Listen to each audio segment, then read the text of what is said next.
Actually, I published a video which makes an announcement of this publication recently, and some of the viewers left comments. One viewer, Cream in the Coffee, said, "Oh, I found your channel and have ordered both books." I think this viewer means both your translation and the Threefold Lotus Sutra, both published by Richard Kosei-kai. And another viewer, Z. Apadafa, said this. So I have this commentary by Nikkyo Nimano for many years. I guess this person is meaning this old translation. And this viewer said, what is different between this old translation and the new translation? Why should I buy this more recent translation? I'd like to hear a deeper dive into why this version is something I should invest in if I already have the earlier publication. What would you say? The difference, yeah. I think we tried to explain some of the differences in the foreword, but we especially I wrote the foreword. I didn't want to burden the reader with a 15-page foreword because I even myself I know when I get a new book and I open it and the foreword is like 20 pages. I tend to just glance through it and then go to chapter 1. Now is an opportunity for all of us to hear from you then. So, but there are several differences. Basically, I will start out by saying this. Although the original translation of Buddhism today, that translation there that came out in 1976, was really great, and I think it was the best book they could have produced at the time, essentially, this is not a complete translation of the entire Japanese work written by Risho Kosei-kai founder Nikkyo Nimano. And so basically readers have not had access to the entire work. And so this means that in terms of his commentary on the Lotus Sutra, they've been missing a big chunk of it. And the reason for this is it'll take a little while to explain. The original Japanese version of this book had mostly founder Nimano's paraphrase translations of the Lotus Sutra into modern Japanese, into the spoken language, the contemporary spoken language. And I say paraphrase because what he did when he translated the most important passages of the Lotus Sutra, he essentially translated them into Japanese as what they meant. In other words, a meaning translation. So you could read the text and you could say, well, essentially, this is what it really means. So that's what a paraphrase does. So a paraphrase translation looks behind, let's say, the technical terms and the literary phrasings and pulls out the meaning from underneath that and makes it plain. Now, of course, that paraphrase, that meaning translation, is going to be a little bit different depending on the translator, because when you do a paraphrase, you're doing interpretation, right? So essentially, in Nyono Nikkyo's paraphrase translations of the Lotus Sutra, his interpretation was embedded in the text, because he's telling you, well, this is what the text is really saying. And by doing this, he basically made the sutra that much easier to understand, and he also didn't have to burden the reader with a lot of unnecessary explanations after the Lotus Sutra passage, right? Because he's telling you, well, what the Buddha really said in plain language is X, Y, and Z. And so much of his interpretation is just embedded within those paraphrase translations into modern Japanese. Now, sometimes he did use direct quotes from the Lotus Sutra. But for the most part, most of his quotations of the Lotus Sutra are his paraphrase translation, which he later published as a book called Modern Language Japanese Lotus Sutra, right? Gendai go Hokekyo, right? So what the original translators of Buddhism for today faced as a problem, they had a book that had quotes, but they weren't direct quotes from the Lotus Sutra. They were paraphrase translations. And sprinkled within them among them were some direct quotes. So usually the format in English, if you quote from a source, you do a direct quote. Right? Yes. So I suspect that the original translators were confused as to what to do about the two styles of quotations in the original work. And at that time, the kosei-kai publication of the Threefold Lotus Sutra had just been published a year before, in 1975. So the decision was made to take all of the quotes in Founder Niwa's original Japanese and use the 1975 Kato translation of the Lotus Sutra. So whenever there was a page, or in most cases when there's a page with a paraphrase translation of the Lotus Sutra, they didn't translate what Founder Niwa wrote, they just took the equivalent quote from the English translation of the Lotus Sutra. That's a huge difference. And they inserted that. Well, it's a huge difference because even though you're getting the English Lotus Sutra, you're getting a Lotus Sutra translation that is essentially a very literal translation of the Lotus Sutra, and it still has the Buddhist terms, the technical terms, the philosophical terms, and so people will read that and they're still faced with the problem of, well, what does it mean? In other words, this translation eliminated that burden of potential confusion. It did. Well, so what we did was when we started retranslating the Japanese text, we realized that, first of all, most of or let's say 40% of Founder Niwa commentary is within the translation itself. Right? I'll give you an example to make this very plain. Sure.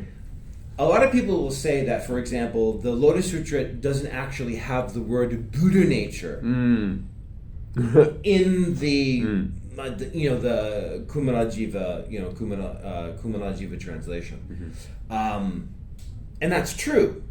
But what it has is synonyms for the word.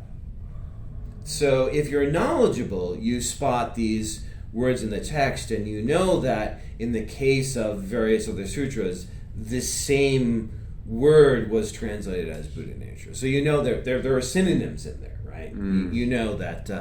So that's not really a problem if you know what you're looking at. So in those cases, what Founder Niwa would do, he would say, well, the sutra is talking about Buddha nature, so I'm going to use the word Buddha nature.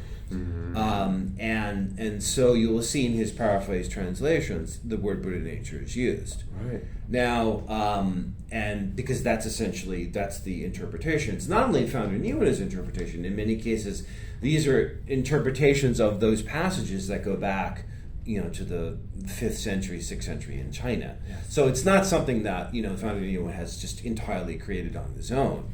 Right. He's just bringing those interpretations to the average reader in a way that they can understand with an easily read and understood text. So by cutting out all of his paraphrase translations, the original Buddhism for today lost, I'd say, maybe about 40% of the commentary, right? And so we decided that we wanted to return those passages to the new text.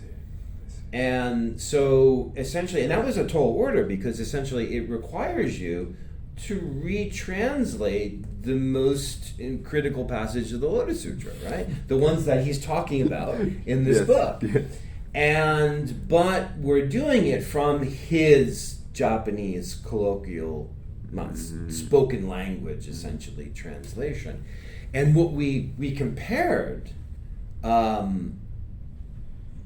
the English translations of his paraphrases and with let's say the Kato or even the newer version of Threefold Lotus Sutra, and we realize that we've got essentially a near spoken language version of the text that tells you actually what it means, and the reader would really benefit from this. And there are a lot of readers out there who have expressed to me many times the desire for essentially like a spoken language, something similar to the paraphrase versions of the New Testament that you'll find in Europe and the Americas. And essentially, by translating Founder Niuno's paraphrase modern Japanese version of the Lotus Sutra, we're giving the reader that, and making the text and the meaning of the text really easy to access and easy to understand. So essentially, by doing that, we've returned to the text about 40% that was cut out. And because his paraphrase translations were they tend to be longer than the original translations from the Chinese of the Lotus Sutra, you get a text that's quite a bit longer and thicker. So if you compare, for example, one sentence in the Threefold Lotus Sutra in Founder Niuno's paraphrase translation might be 2 sentences or even 3, but it's pulling out the meaning. He's basically saying to you, okay, this is what the Buddha is saying. And of course, we have to be honest, that's his interpretation. But that's the purpose of this book. Yes. It's a commentary. Right. But I think the readers will really benefit from having at their disposal the very easy to understand, modern, clear translation of the most important passages of the Lotus Sutra. And so that's really the benefit of this book, and what it's probably the most important thing it brings to the table for the reader above and beyond the original 1976 translation. So if you're going to make an investment with your money in books, I think you would do well by choosing or buying this new translation. So that's the main point, I would say. Okay. That's the most important. But there are a lot of other things. There are, for example, some other examples. I think for example, we've redesigned a lot of the tables. So yes. For those of you aware of the original translation, we have an entirely redesigned and I think easy to understand diagram for the 10 suchnesses. And now for the people who are unfamiliar with that term, the 10 suchnesses we can consider it, let's say, most basically a kind of the Lotus Sutra's explanation of essentially dependent origination. That's one way we can explain it. Oh, that's good, yes. But essentially what it is the Lotus Sutra's explanation of how phenomena manifests in the world, exists in the world. So this is, let's show them the original diagram. Let me cut it. This works, this is wonderful. But the first time I looked at this, following the different lines and the arrows, and it took me a while to get my bearings with this. But here we have the new version. Compare the two versions. Yeah, we compare the two. Now it's a circle. Now it's a circle. That's a circle. Because essentially that's how the 10 suchnesses are working. It's a cycle. It's a cycle, and it basically it's a feedback loop as well. Right? Yes, right. So it's working in a way, something like, let's say, people are familiar with the idea of like a dynamic system, like systems from systems theory, general systems theory. That's the way they work. So really, designing them as a circle better gives that sense that you go through a cycle and then it carries over to the next cycle, and it keeps on going on and on and on and on.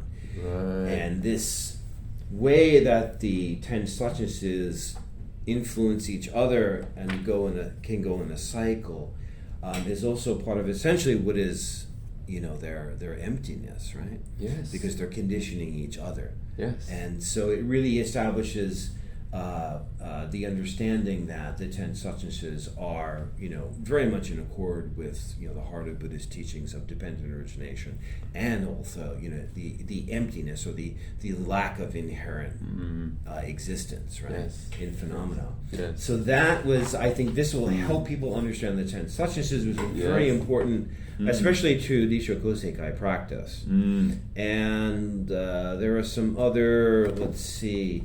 We've got other tables that have been updated.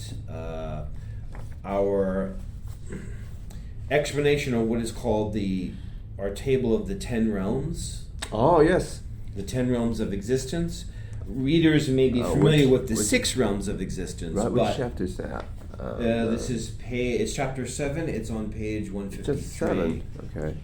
Yeah, go in the Lotus Sutra tradition, in addition to the basic 6 transmigrations, there is an addition of 4 to come to 10. And we've got a chart that explains that very well. And those 10 realms, these 10 realms are thought of, they can be thought of in terms of cosmology, but they can also be thought of in terms of essentially psychology and mindsets. And really for today's practitioner, thinking about these as mindsets or states of mind or the characterization of your general heart and mind, that's more, it's just beneficial for practice, right?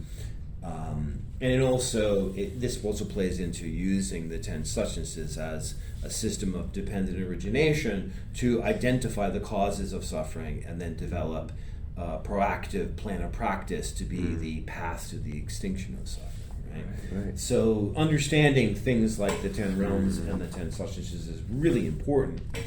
And so we've worked on that. We've also, the other thing we did is we worked on the headings and subheadings. Yes, that's big, I found. So the organization of the text has become much clearer for people. Yes, that's what it makes it easier to understand, I felt. But could you say more about that? Well, why was it necessary? The original 1975 76 translation didn't include all of the headings and subheadings that were in the Japanese. Yes. So we began by returning all of the headings and subheadings to the text. And then we did some reorganization. In some cases, we edited the translations of the headings and subheadings to make it easier to understand for the English reader. And I think just in terms of the fonts and the sort of the typesetting of the book, the headings and subheadings are easier to find and identify. And for people, let's say, who will use this book as a study guide for the Lotus Sutra, especially in groups, study groups, the new headings and subheadings make it very convenient to break up a chapter into components that could be discussed and studied, let's say, in one class or in one sitting. And that helps break up the chapters into basically digestible, chunks of text, and that are based on thematic structures. So there's we have a theme, a basic overarching theme. It's a heading, and then sub-themes that are identified by subheadings. And this should make the text very easy to use when studying the Lotus Sutra with a group of people. Yeah, so that's what we imagine. We tried to imagine people sitting in a room together, taking maybe a page or a half a page of the text, looking at it, reading it, and then discussing it, with the hope that people would spend that time discussing the text. And so that was also very important. There are a few places where the reader might want more information or might have questions about some of the translation choices or the technical terms. For those areas, we've added footnotes. So we've added, especially in some example, some terms or some technical terms that appear in the Lotus Sutra or I should say in the Lotus Sutra tradition, that might be new or difficult to understand for people. We've added a footnote for those. Sometimes the doctrinal explanations for technical terms in the Lotus Sutra tradition are different from the standards that people have been exposed to, because whereas a lot of Buddhism that people have been exposed to, the sort of doctrinal basis for that often goes back to the Abhidharma Kosha. With the Lotus Sutra tradition, essentially it goes back to a commentary on the Perfection of Wisdom Sutras called the Commentary on the Great Perfection of Wisdom. And that was a text translated and substantially edited by Kumalajava, the translator of the Lotus Sutra, and that became the source for understanding doctrinal terms for the early exegetes, the early commentators on the Lotus Sutra. So they'll say, they'll constantly be going back to that text whenever they come across a technical term in the Lotus Sutra.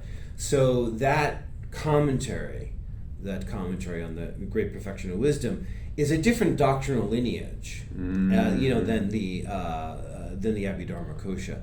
So sometimes the explanations will be a little different than what people maybe have been exposed to by traditions that basically go back to the Abhidharma Kosha or rely on it substantially, or even Theravada traditions when you've got a separate set of basically Abhidharma texts. So in those places where there could be some confusion, where people see an explanation that says, and they think to themselves, wait, this is not what I learned, this is not standard, we've footnoted it. And we footnoted where the explanation comes from. Just, so people have a sense that the explanation does have, or these words, these terms, do have a long pedigree in Buddhist history. The other thing we've done is we've added, whenever we have a direct quote from the Lotus Sutra, we do identify it. We do. Yes, that was very helpful, because I was wondering about the paraphrase and the founder Nilano, and I was able to compare with the original text of the Threefold Lotus. It was a very, We realized that the reader needs to understand when there's a paraphrase at the translation and when there is a quote directly from the Lotus Sutra. And so that was only fair to make sure the reader was informed of those things. So we definitely inform the reader, and we also provide, whenever there is a direct quotation from the Lotus Sutra in the original Japanese, in our translation here, we will use the 2019 publication of the Threefold Lotus Sutra by Visho kosei-kai International, but we give you the footnote so you can go right to the page, so you know where it's coming from. Yes, that's very helpful. So we've done a lot of things like that maybe are more of a professional approach to the translation. And finally, we worked a lot on the index. Oh, yes. To make it more complete, and one of the things you did was we took a lot of the Lotus Sutra technical terms from the Chinese and Japanese tradition. Oh, things like, yes. And some of them they're usually 2-character or 4-character terms. And so we've tried to include all of those important Lotus Sutra technical terms and concepts in the index. I see. And sometimes it's difficult, because when you have these 4-character terms, what is only 4 characters, such as 4 words in classical Chinese, can end up to be a whole sentence in English. So we really struggled with that. But we decided that people would be looking for those terms. So, for instance, do you have an example of?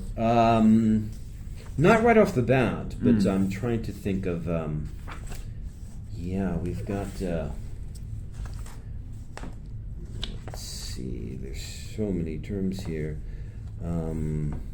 There's a phrase that Japanese practitioners of the Lotus Sutras will know very well, that appears in the Lotus Sutra several times. And it's the characterization of the Lotus Sutra as a teaching that instructs bodhisattvas, right? Right? A teaching that instructs bodhisattvas. And then there's another phrase, a teaching that the Buddhas protect and keep in mind. Right? Yes. And in fact, these 2 phrases are written on the Visho kosei-kai sash, essentially the Visho kosei-kai version of the Buddha's robe. Yes, yes. And these are technical terms. They're it's basically 4-character sets of terms, and it appears all over the place in the original translation of the Lotus Sutra in Chinese. But often you won't find it in an index. Yes, but because it appears so often, and it's a technical term in Japanese and Chinese. It looks more like a sentence in English. But we felt that since this is essentially it's an important technical term in the Lotus Sutra tradition, and it's something that, like in Japan, you'll hear ministers talk about. They'll use the terminology. Founder Niueno, in his various Dharma talks, will use that term almost as like a sort of compound noun, right? So people need to be familiar with it. Yes, and exactly. so we said, well, you've got to include this in the index. Oh, wonderful. Even though it's a little unwieldy, it turns into basically, if not an entire sentence, at least a very long clause, right? But this is so amazing. We've got an index that I think people will find pretty much whatever they try to research in the text. Oh, that's super helpful. Yeah. So we hope that was very useful, and we included and we included as many as we could in of those type of terms. Now, if you buy a commentary or a book on the Lotus Sutra in Japanese or Chinese, you look in the index, you'll just see whole lists of these terms of 2-character, 4-character, technical terms in Lotus Sutra Buddhism, and essentially that's what we were working with, and we sort of we didn't include all of them, of course. There are some that are very rarely used, so we didn't include some of those. But anything that appeared in this commentary, we definitely, worked as hard as we could to include it. That's great. Yeah. Awesome. And then finally, to make one final addition, if you're going to invest in a new version or this new version of Buddhism for today, you might want to consider the electronic version, the Kindle version. Why? Well, because first of all, you've got the internal links. Wow, so if you're looking for, not right. only can you do basically a textual search very easily in the Kindle, but when you go to the index, you've got hyperlinks. So when you find that, a teaching that instructs bodhisattvas, you press that text and you start flying to, exactly. or actually, there are page numbers listed underneath there. Very nice. You touch any of those page numbers, you fly directly. I love that. You fly directly there. You don't pass go. You don't go to jail. You just go right there. Right? Yes. And so that I think is really helpful. We've got that and also you'll get the same hyperlinks in the contents. So the contents we worked on making them very detailed because they're based on the headings. So much of the things that you will want to know about the Lotus Sutra you can also find in the contents. That's amazing. And you just touch it, and there you go. You're there. It's instant. Very nice. So we hope that will make it very useful for people and easier to study the text. And of course, with an electronic version of the book like Kindle, you have the benefit of adding your own notes in the text without having to sort of write things in the margins. And then those notes are often you can extract them for yourself. You can organize them. You can also search them. Okay. So for people who are very, very serious about studying the text, the electronic version is very useful. Very, very useful. Yeah. So, of course, in 1976, there were no electronic books in those days. Right.